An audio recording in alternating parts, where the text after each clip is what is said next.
Swedish Ichthys. The Lutheran Church of Sweden made history in 2009 when it became the first name of lesbian bishop.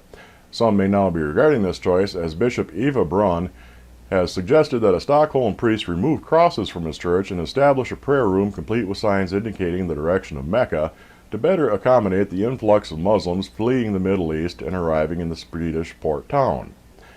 Criticism of her suggestion has come from several sources, both liberal and conservative, some not even Swedish, but all Christians who have more affinity for Christ's execution device than for his teaching of welcome and brotherhood.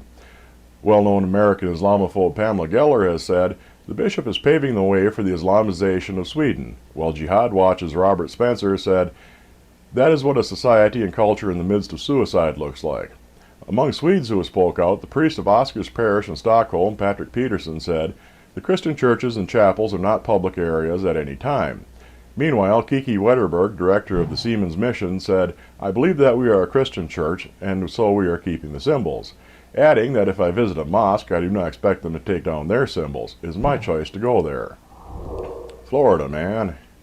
On October 3rd, Wakulla County Commissioner Ralph Thomas was strolling on Mash's Sand Beach when he stumbled upon a sight that so disturbed him that he photographed it and posted it to his Facebook wall with the following warning: "First time seeing this in Wakulla County." The horrifying post elicited such visceral fear that others felt compelled to leave such comments as, "I'm telling you it's scary," and also, "Oh my," and "What in the world?" So what was the disturbing and terrifying image he posted? The image featured a small group of men kneeling and apparently praying to God. The photo was brought to a local television station's attention by resident Will Dance, who is running for sheriff in the Florida county where the image was shot. At a commission meeting, Dance explained why an image of prayer is a cause for concern as follows: "My daughters use that beach. My wife uses that beach, and gentlemen, under Sharia law, the cutoff shorts and t-shirts that my family wears on the beach are considered offensive under Sharia, and any Muslim man may carry out what he feels is a fit punishment."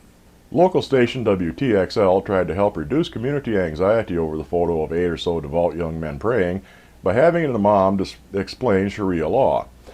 The imam, named Amro, said, "You don't implement Sharia on people who don't know it. This is not logical," adding, "The regular Muslim, he prays whenever he wants to or whenever he can. And if someone wearing something that contradicts with his religion, this is not something that is his business. The devil made her make me do it." For most of the summer of 2015, the body of a 2-year-old girl found on June 25th in Winthrop, Massachusetts, near Deer Island, was known only as Baby Doe. The child, whom authorities believe died of suffocation, has since been identified as Bella Bond, daughter of 40-year-old Rachel Bond. Miss Bond and her 35-year-old boyfriend Michael McCarthy have been charged with the child's murder and are being held in lieu of $1 and $2 million bond, respectively.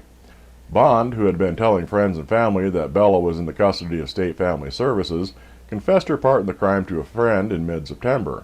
According to Bond, back in May, McCarthy was having difficulty getting the child to go to sleep. When he returned from the child's room, he allegedly told McCarthy that Bella was dead, saying, "She was a demon anyway, it was her turn to die." According to reports, McCarthy is a longtime heroin user who has an interest in the occult. Bond stated that McCarthy kept Bella in the family refrigerator for a few days before finally moving her body to a weighted-down duffel bag and attempting to dispose of the girl in the harbor. McCarthy denies his part in the murder.